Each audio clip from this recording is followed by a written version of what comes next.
everybody. I really appreciate being here, and I just want to let you know that my organization, has been a member of WECAN, and we also participated in most of the activities that we did online leading up to COP21. Yeah, having said that, my organization is also a member of the Women and Gender Constituency of the UNFCC. And the constituency is comprised of many women organizations that are accredited as observer organization to the UNFCC. And we've been organizing even for a long time since Copenhagen, and leading to COP21, we've been very, very, very deep into the negotiations. And we've been advocating on behalf of women and gender to ensure that we have a gender reference in the agreement, and also we have some substantive key demands, which is beyond just referencing gender in the agreement. We have about over 20 women climate justice advocates that has been supported by Women Environment and Development Organization to advocate on behalf of women and gender in the negotiations. And we've been attending the negotiations since born. We have our text, we have our key demands to all the delegates, and we've been working day and night to give them text where we are able to bring the voices of women on the ground, the aspirations of women, and what women want to see in the agreement. The Women Gender Constituency have been so consistent in supporting women and gender issues. We have made it clear that this agreement, the global agreement on climate change, will not be complete without women. And there's this tendency by most delegates really to really think that gender is not important, and that where there are other contending issues, then they can trade off gender.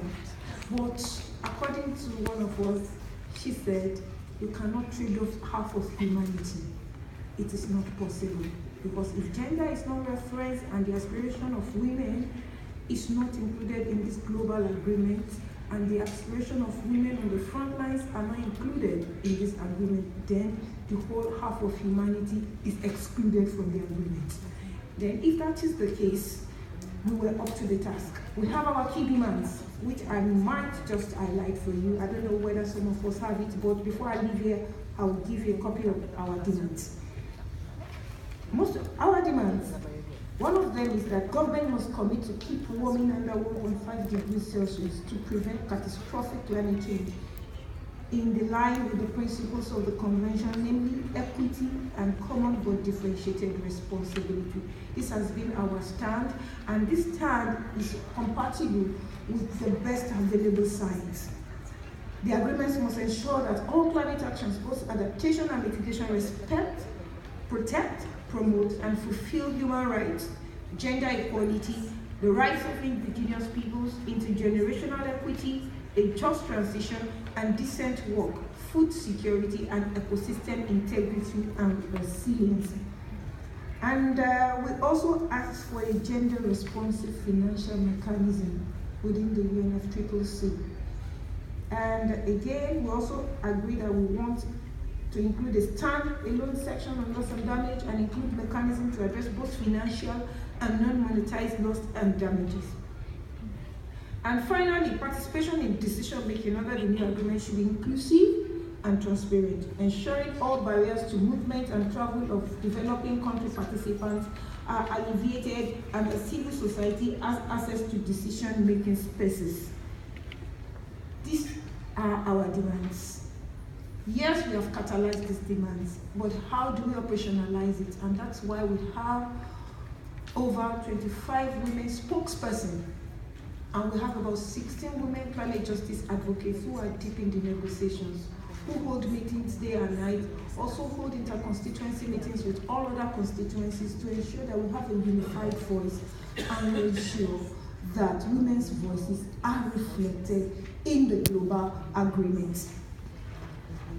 But throughout this week, it has been very tough.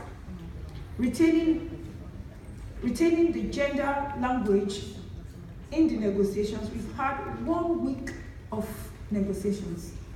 And at the end of the day, we have some of these draft agreements ready for the ministers and the country's delegates to actually finalize. And what we found out is that, yes, a lot of countries are pushing back on human rights language in the agreement, especially USA and Norway.